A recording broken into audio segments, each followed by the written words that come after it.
Helen McMahon for Expert Village. Voilà, la soupe est prête maintenant. We are ready to serve our soup, and I'm going to scoop some of it out into this dish.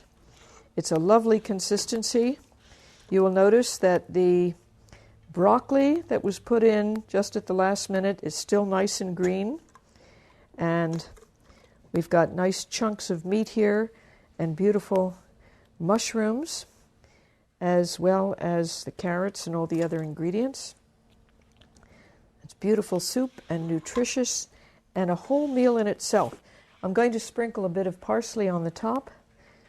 I prefer my parsley nice and fresh just at the last minute, so it has a nice green color still and has not lost any of its vitamins.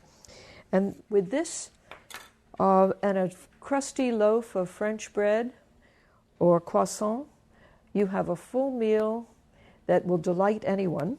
I'm going to taste it because we want to make sure we have all the seasonings we need.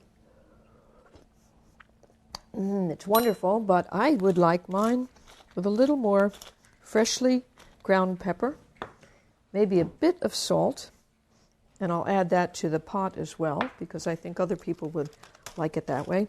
If family members are on a sodium-free diet, then you would not add the salt, but everybody else in the family can add it at table individually. I'll try it again. Perfect.